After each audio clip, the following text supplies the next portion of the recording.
नमस्ते स्टूडेंट्स, कैसे आप सभी का आपके अपने इस यूट्यूब चैनल ऑल मैथ्स विजय पर तहे दिल से स्वागत है। और कक्षा 10 गणित का लास्ट चैप्टर प्रायिकता 15 वाला जो चैप्टर है वो मैंने स्टार्ट कर रखा था। और चैप्टर 15 के स्टूडेंट से अपन लगातार चलते हुए चैप्टर 15 के इससे पहले 14 पार्ट अपने कंप्लीट हो चुके थे।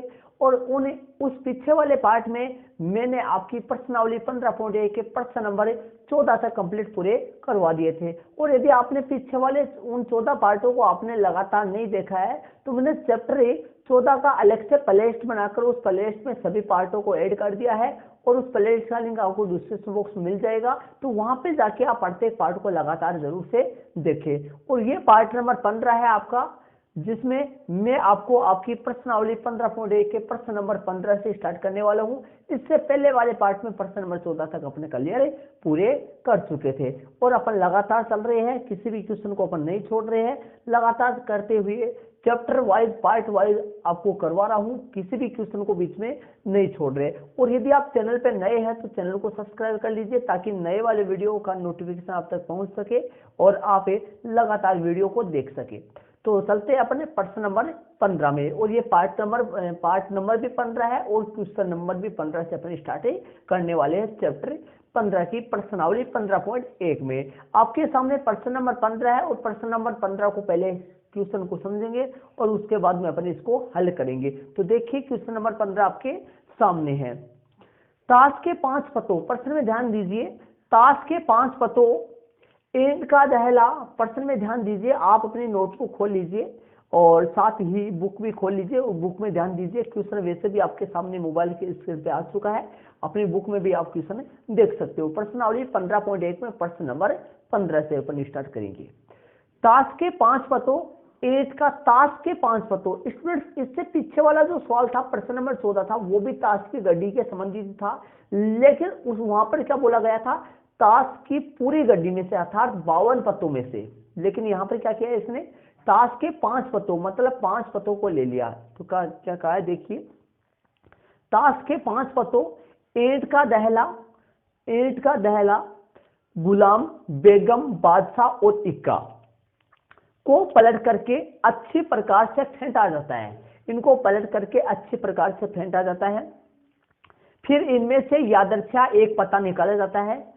इसकी क्या प्रायिकता है कि यह पता एक बेगम है। इसकी रोमन में पहला है, इसकी क्या प्रायिकता है कि यह पता एक बेगम है। रोमन में दूसरा है, यदि बेगम निकल आती है। रोमन में दूसरे में क्या कह रहा है, यदि बेगम निकल आती है और उसे अलग रख दिया जाता है और एक अन्य पत्ता निकाला जाता है, तो इसकी क्या प्रायिकता है कि दूसरा निकाला गया पता रोमन में ए। दूसरे में स्टूडेंट्स रोमन में ए भी है, रोमन में बी भी है। तो दूसरे में रोमन में ए है, एक इक्का है। रोमन में ए है, एक इक्का है। रोमन में बी है, एक बेगम है। तो प्रश्न नंबर 15 का रोमन में पहला क्वेश्चन रोमन में है, तो यहां पर पहला लगाएंगे और घटना मानेंगे। जिसकी प्रायिकता आप पूछ रहा है उसको अपन मान लेंगे। माना की घटना ई या ए बाहर ले लो, ए भी ले सकते हैं, ई भी ले सकते हैं। तो माना की घटना ई अपन ई से मान लेंगे। जिसकी प्रायिकता अपने को ज्ञात करनी है उसको अपने को मान लेना है। तो निकाले गए पत्ते का उन 5 पत्तों में से एक पत्ता निकाला जाता है। तो निकाले गए पत्ते का एक बेगम होना, फिर उनमें से यादृच्छा एक पत्ता निकाला जाता है। तो एक पत्ते निकलने की रोमन में पहला है बेगम होने की प्रायिकता। तो निकाले गए पत्ते का रोमन में पहला है, निकाले गए पत्ते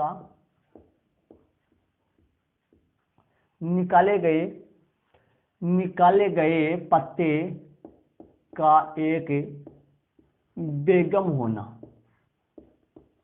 निकाले गए पत्ते का एक क्या होना, बेगम होना। निकाले गए पत्ते का एक बेगम होना। कुल पत्ते अर्थात कुल संभव परिणाम या कुल संभव परिणामों की संख्या, कुल पत्ते अर्थात NS। यहाँ पर ऐसे भी लिख सकते हैं, कुल संभव परिणामों की संख्या। अब ऐसे देखिए, कुल कितने पत्तों में से निकाल रहे हैं अपने, पूरी ताश की गड्डी में से नहीं निकाल रहे, 5 पत्ते अलग से ले लिए थे। कौन कौन से थे वो, एंड का दहला, गुलाम, बेगम, बादशाह और इक्का।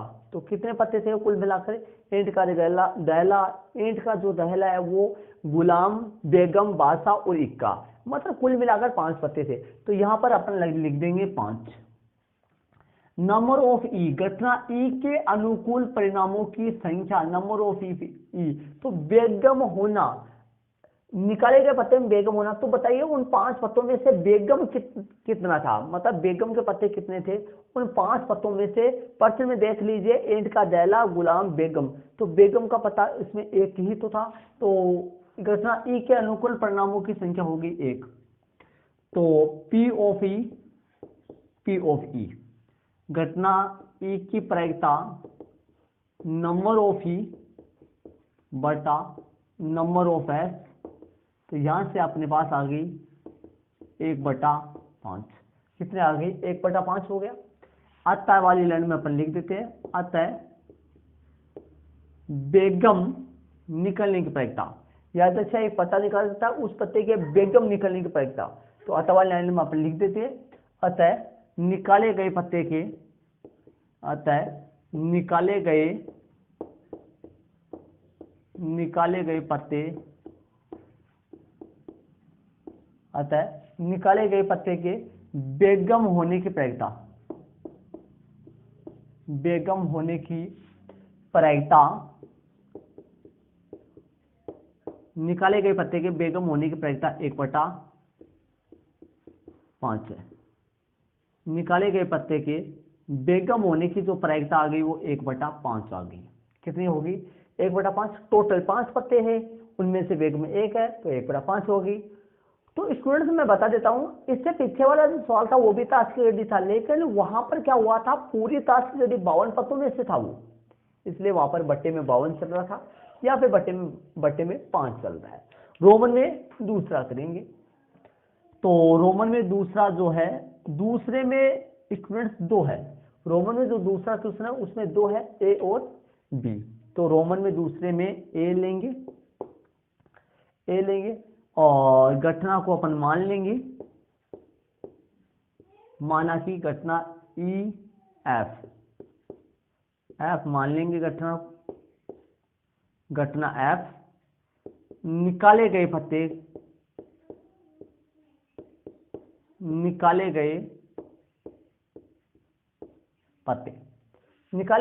का क्या होना, निकाले गए पत्ते का, अब रोमन में जो दूसरा क्वेश्चन है वो ध्यान से समझिए एक बार। निकाले गए पत्ते का, अब जिसकी प्रायिकता ज्ञात करनी होगी वो अपने यहाँ पर लिख देंगे। तो स्टूडेंट्स रोमन में जो दूसरा है वो अपने करेंगे, देखिए क्या कह रहा है रोमन में दूसरा, यदि बेगम निकल आती है। स्टूडेंट्स रोमन में पहला क्वेश्चन जो था ना अपना, रोमन में पहला क्वेश्चन था उसमें बेगम निकाल रहा था, तो बेगम निकलने की प्रायिकता निकाली थी, तो रोमन में दूसरे में इसने ये बोल दिया, पहले में अपन जो बेगम निकाली थी, तो रोमन में दूसरे में ये बोल दिया गया कि मान लो बेगम निकल आती है, प्रश्न में कहा है यदि बेगम निकल आती है तो उसे अलग रख दिया जाता है। तो स्टूडेंट्स यदि बेगम निकल जाती है तो उसे अलग रख दिया जाता है, और अलग रखने के बाद में अपने पास जो 5 पत्ते थे, तो आप 5 पत्ते अपने पास नहीं रहे, क्योंकि उनमें से स्टूडेंट्स बेगम निकाल के और बेगम को अलग रख दिया जाता है। तो बचे कितने, अब 4 ही पत्ते बच गए। उन 4 पत्तों में ध्यान दीजिए बेगम का पता नहीं है, अच्छा बेगम का पता उन 4 पत्तों में नहीं है। तो इसने क्या कहा है आगे देखिए, यदि बेगम निकल आती है तो उसे अलग रख दिया जाता है, और शेष पत्तों में से, शेष पत्ते कितने बच गए,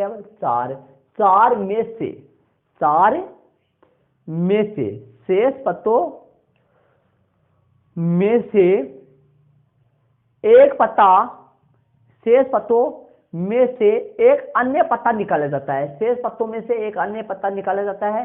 तो इसकी क्या प्रायिकता है कि दूसरा निकाला गया पत्ता एक इक्का है, एक बेगम है। तो निकाले गए दूसरे पत्ते का इक्का होना, पहला पत्ता तो बेगम था उसको बाहर निकाल लिया, अलग रख दिया, तो लिख देते हैं निकाले गए दूसरे पत्ते का निकाले गए दूसरे पत्ते का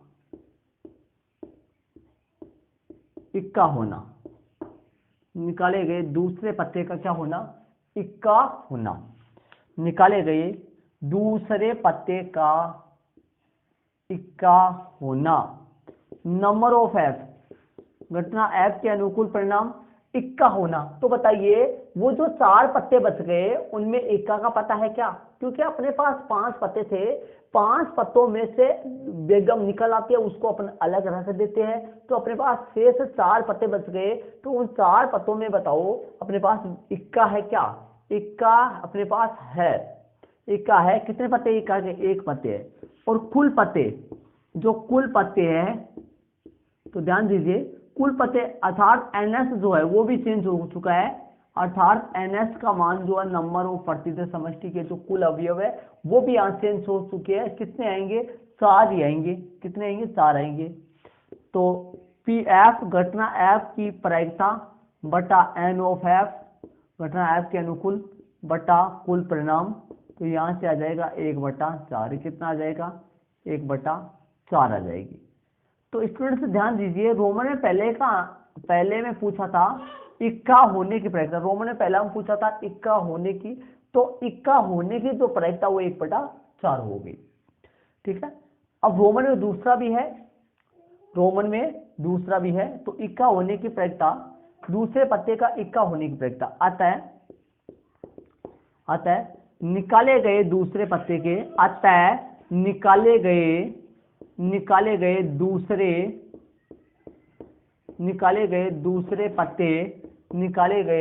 दूसरे पत्ते का इक्का होने की प्रायिकता, निकाले गए दूसरे पत्ते के इक्का होने की प्रायिकता, निकाले गए दूसरे पत्ते के इक्का होने की प्रायिकता 1/4 है। कितनी है? 1/4 है। ये लो कितनी हो गई? 1/4 है।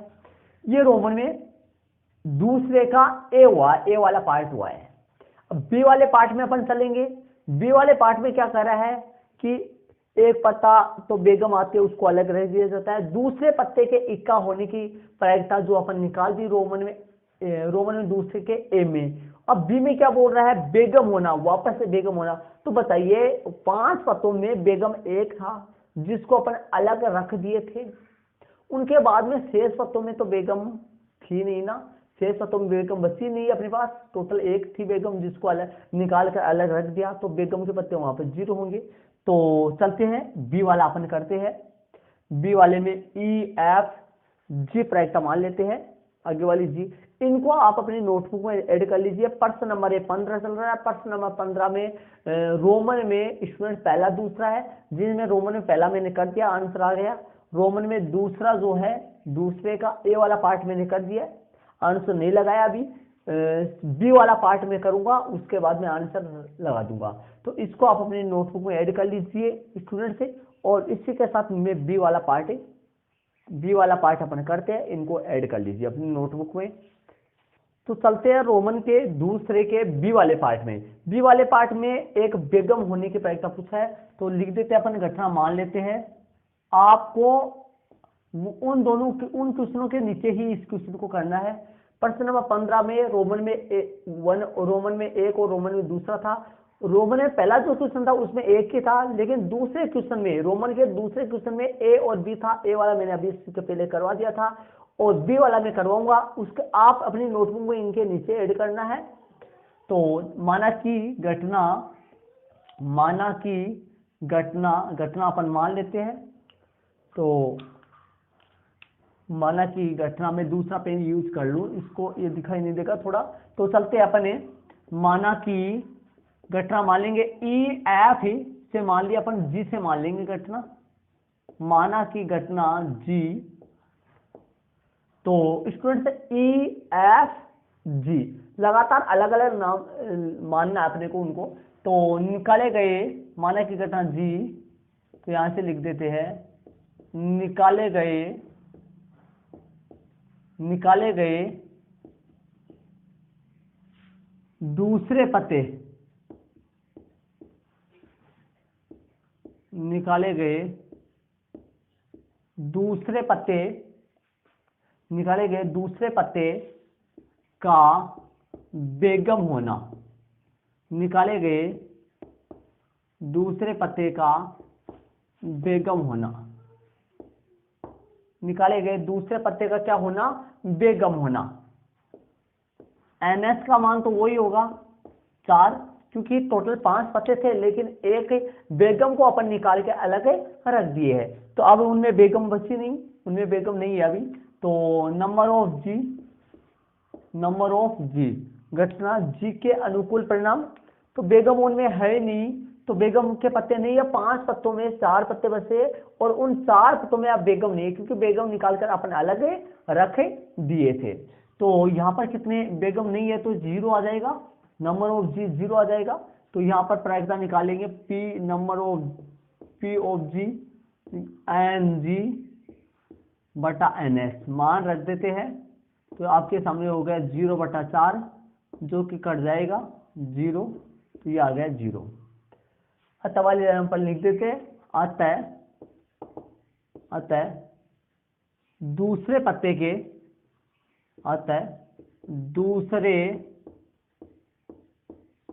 के बेगम होने की प्रायिकता, दूसरे पत्ते के बेगम होने की प्रायिकता, मतलब बेगम होने की प्रायिकता, दूसरा पता क्यों बोल रहे हैं, क्योंकि एक पता निकाल के अलग रख दिया था पहले, दूसरे पत्ते के बेगम होने की प्रायिकता, दूसरे पत्ते के बेगम होने की प्रायिकता 0 है।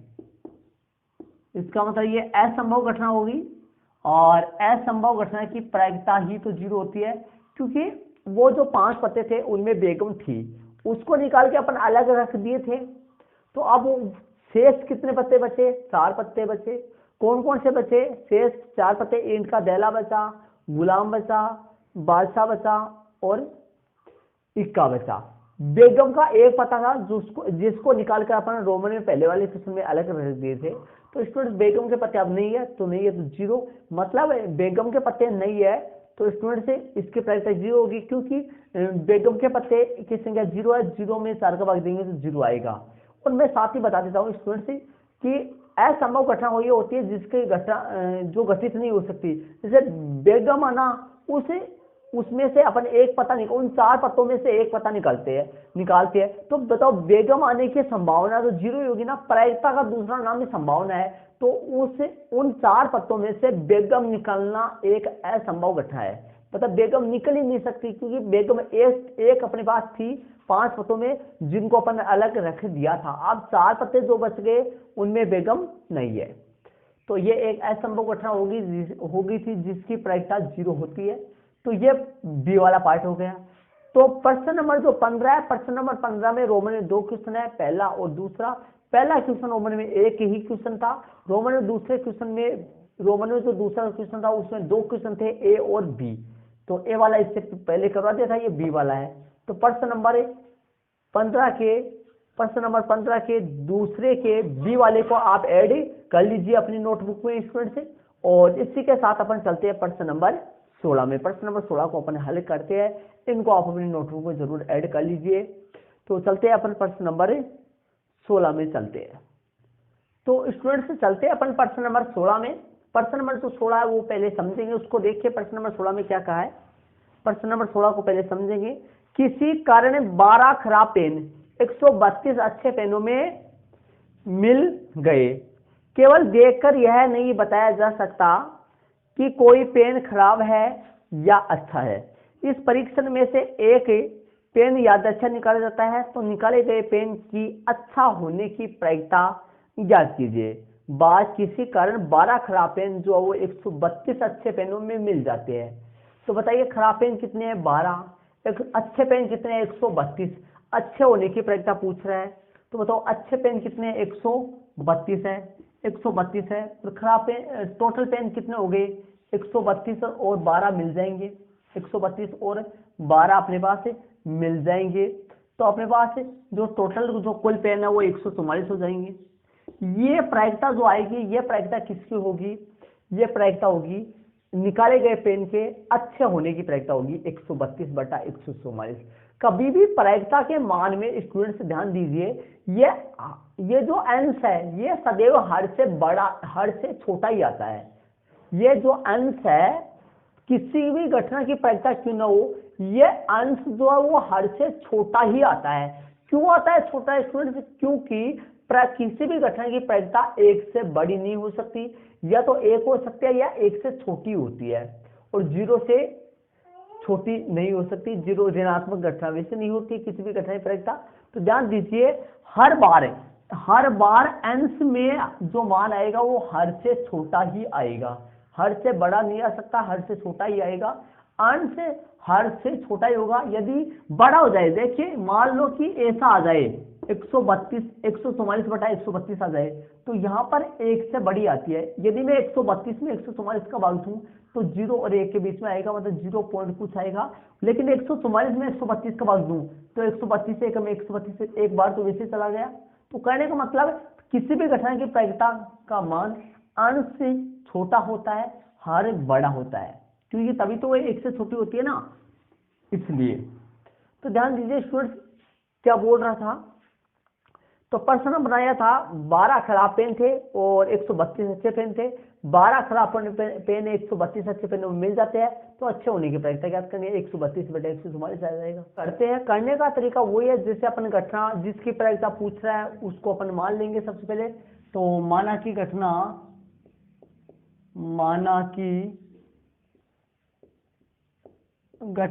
ई निकाले गए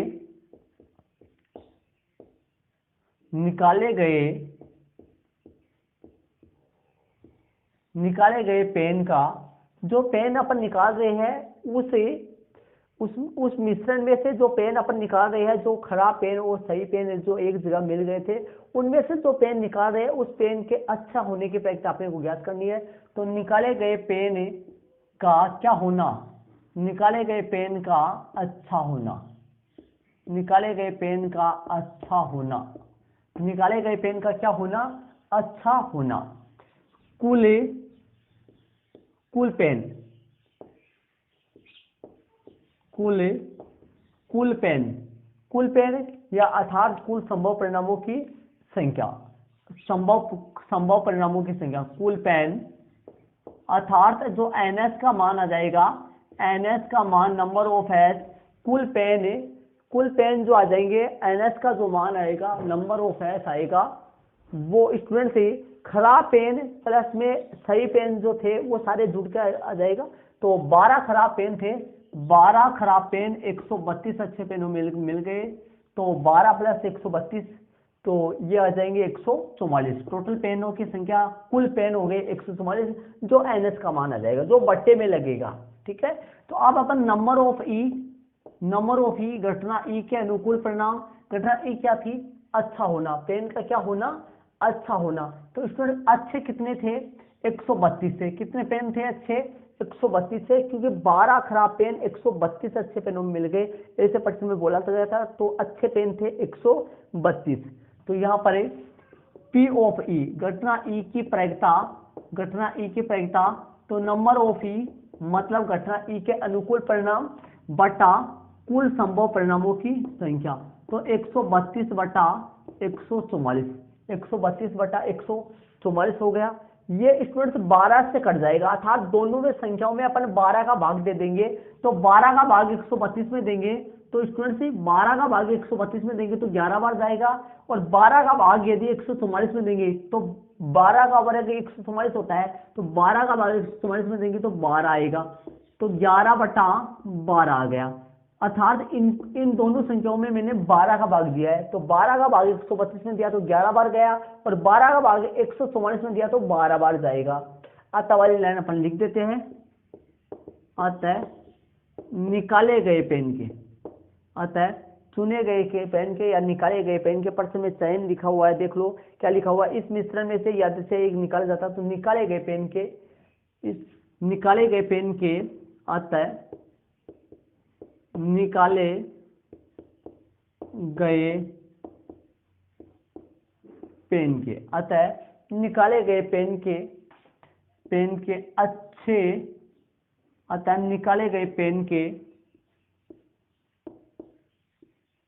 अच्छे होने की अतः निकाले गए पेन के अच्छे होने की प्रायिकता, निकाले गए पेन के अच्छे होने की प्रायिकता 11/12 है। मतलब जो पेन अपन निकाल रहे हैं उस पेन के अच्छे होने की जो प्रायिकता है वो 11 बटा कितने आ गई, 12 आ गई। मतलब अच्छे होने की जो संभावना है वो 11/12 होगी।